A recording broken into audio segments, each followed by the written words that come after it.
Continuamos en la UNED y estamos en el grado de Historia de España. Y estamos hablando del reinado de Carlos IV.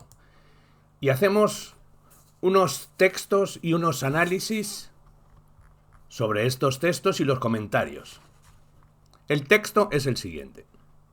El fin del antiguo régimen y los preludios de la Guerra de Independencia. El texto, en concreto, dice: asalto al Palacio de Godoy, motín de Aranjuez, marzo 1808. La turba siempre es valiente, en presencia de estos ídolos indefensos para quienes ha sonado la hora de la caída. Tienen estos en contra suya la fatalidad de verse abandonados de improviso por los amigos tibios, por los servidores asalariados y hasta por los que todo lo que deben al infeliz que cae. De modo que a las manos del odio justo o injusto se unen para rematar la víctima las manos de la ingratitud, el más canalla de todos los vicios. Sintiendo el auxilio de la ingratitud, la turba se envalentona, se cree omnipotente e inspirada por un astro divino y después se atribuye orgullosamente la victoria. La verdad es que todas las caídas repentinas, así como las elevaciones de la misma clase, tienen un manubrio interior manejado por manos más expertas que las del vulgo. Casi arrastrado por mi joven amigo, entré en el palacio y subí a las habitaciones altas, abriéndonos paso por entre los energúmenos que bajaban y subían. Recorrí todas las salas por las cuales había transitado 2 días antes, llegué al mismo despacho del príncipe y vi la mesa donde escribí mi nombre. La multitud subía y bajaba, abría alacenas, rompía tapices, volcaba sofás y sillones, creyendo encontrar tras alguno de estos muebles al objeto de su ira. Violentaba las puertas a puñetazos, hacía trizas a puntapié los biombos pintados, desahogaba su indignación en inocentes vasos de china, esparcía lujosos uniformes por el suelo, desgarraba ropas. Miraba con estúpido asombro su espantosa faz en los espejos y después los rompía. Llevaba a la boca los restos de cena que existían aún calientes en la mesa del comedor. Se arrojaba sobre los finos muebles para quebrarlos, escupía en los cuadros de Goya, golpeaba todo por el simple placer de descargar sus puños en alguna parte. Tenía la voluptuosidad de la destrucción, el brutal instinto tan propio de los niños por la edad como de los que lo son por la ignorancia. Rompía con fruición los objetos de arte como rompe el rapaz en su despecho la cartilla que no entiende. Y en esta tarea de exterminio la terrible fiera empleaba a la vez y en espantosa coalición todas sus herramientas, las manos, las patas, las garras, las uñas y los dientes, repartiendo puñetazos, patadas, coces, raguños, dentelladas, testarazos y mordiscos. La rabia del monstruo aumentó cuando corrieron de boca en boca estas frases: «No está ese perro. El indigno, se ha escapado». Efectivamente, el príncipe no aparecía por ninguna parte, de lo cual me alegré. Cuando la turba no puede saciar su hambre de destrucción en el objeto humano de su rencor, suele darse el gustazo de tomar venganza en los cuerpos inocentes de los muebles que a aquel pertenecieron. Así ha ocurrido en todos los motines de nuestro repertorio y así ocurrió en aquel, más que ningún famoso por las diversas causas que lo ocasionaron. Convencidos, pues, los conjurados de que no habría a las manos ni un pelo del príncipe de la paz, concibieron el heroico pensamiento de quemar todas las preciosidades del palacio recién saqueado. Con gozo sin igual, con la embriaguez del triunfo y la conciencia de su fuerza irresistible, comenzaron los nuevos huéspedes del palacio a arrojar por los balcones sillas, sofás, tapices, vasos, cuadros, candelabros, espejos, ropas, papeles, vajillas y otros 1000 perversos cómplices de la infame política de Godoy. La fiera cumplía este cometido con cierto orden sin dejar de decir: «Muera ese tunante ladrón y viva el rey, viva el príncipe de Asturias». En Pérez Galdós, Benito, Episodios Nacionales, el 19 de marzo y el 2 de mayo. Madrid, 1873. Comentario de texto. Este texto es una fuente secundaria de Episodios Nacionales de Pérez Galdós, de naturaleza histórico-literario, una obra literaria de autor individual, Benito Pérez Galdós, destinario, colectivo, público en general y de carácter público. El hecho está incluido dentro del motín de Aranjuez y la revuelta de carácter popular respaldada por el príncipe de Asturias, Fernando VII, entre el 17 y el 19 de marzo del año 1808. provocada por la difícil situación que atravesaba España como consecuencia de las guerras europeas y crisis del absolutismo, y dirigida principalmente contra el que entonces era auténtico dueño de la situación política española, Manuel Godoy. El autor del texto es Benito Pérez Galdós, Las Palmas de Gran Canaria, 10 de mayo de 1843, Madrid, 4 de enero de 1920. Escritor español, representante de la novela realista española del siglo XIX, académico de la Real Academia desde 1897 y nominado al Premio Nobel en 1912. Este fragmento de su obra pertenece a los Episodios Nacionales, colección de 46 novelas históricas redactadas entre 1872 y 1912. Están divididas en 5 series y tratan la historia de España desde 1805 hasta 1880, aproximadamente.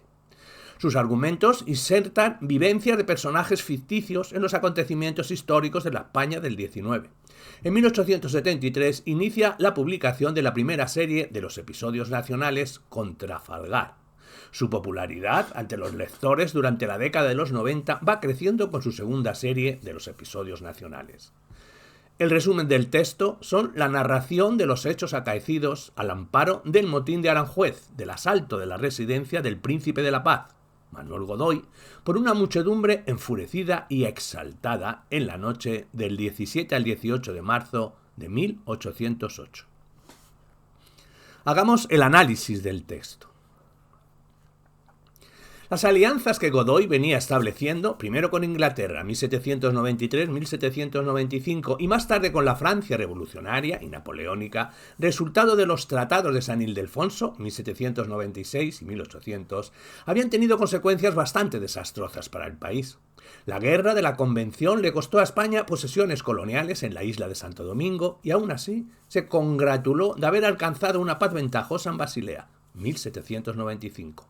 Pero su posterior alianza con Francia fue aún más dañina para los intereses españoles, pues el enfrentamiento con Inglaterra era harto más erosivo a la economía del país.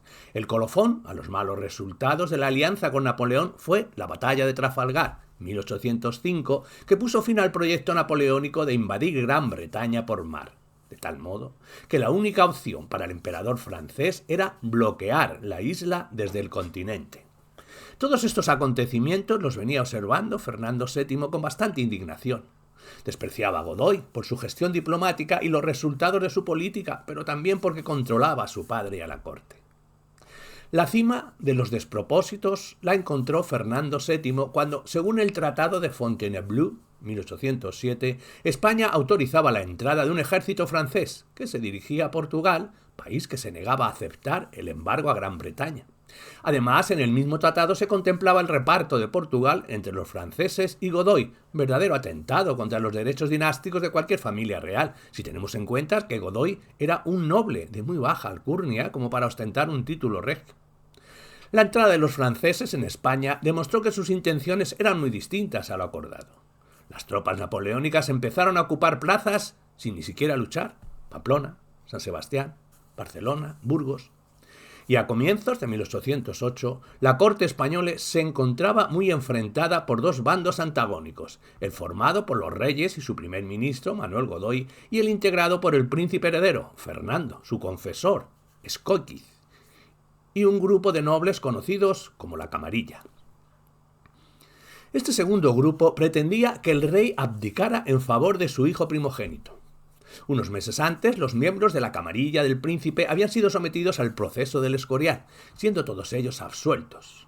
La situación era crítica, y la familia real, temiendo por las intenciones de los franceses, se retiró a Aranjuez, con la intención puesta en marchar hacia Sevilla, puerto en el que embarcarían para pasar a México, tal y como había hecho el rey portugués Juan VI, que había establecido su corte en Brasil. El día 13 de marzo de 1808 se tomó la decisión del traslado a Sevilla y el día 15 se movilizaron a gran parte de las tropas de Madrid para escoltar a la comitiva regia. Esto provocó la reacción de los partidarios de Fernando VII, reacios al exilio de Carlos IV en México, que instigaron revueltas, corriendo la voz de la huida de los reyes. En la noche del 17 al 18 de marzo, grupos de revoltosos armados, con palos, azadas y teas, atacaron la casa de Godoy, que se había escondido y fue saqueada. Carlos IV, temeroso de su propia vida si la turba se descontrolaba, hizo el gesto de desposeer a Godoy de todos sus poderes y asumió el mando del ejército y de la marina ante la corte y los ministros, competencias que ejercía Godoy hasta entonces. Pero cuando el 19 de marzo Godoy fue encontrado escondido en su casa, la noticia corrió veloz entre la plebe, que se armó de nuevo, quedó descontrolada y marchó sobre su casa para lincharlo. Ante la gravísima situación, Fernando VII, querido por el pueblo por haberse enfrentado a Godoy, medió logrando salvar al valido y su padre, completamente desprestigiado, abdicó en él como última opción para superar la crisis. Las conclusiones son que los acontecimientos de Aranjuez fueron los primeros exteriores de la agonía del antiguo régimen en España. El pueblo había sido manipulado, pero en cualquier caso su intervención fue decisiva, puesto que no solo consiguió la renuncia de un ministro odiado, sino también la renuncia de un soberano y el acceso al trono de un nuevo rey, legitimado por la voluntad popular. Caro fue el precio pagado, la sangre de la guerra de la independencia y un posterior reinado de Fernando VII, nefasto y que acabaría en la Primera Guerra Carlista, ya que debido a esta situación, Carlos IV escribió a Napoleón ponerse en los brazos de un gran monarca aliado suyo, buscando la recuperación del trono usurpado por su propio hijo. Esto provocó que Napoleón confirmara su idea sobre la debilidad e ineficiencia de la corona española y se decidiera a invadir a España.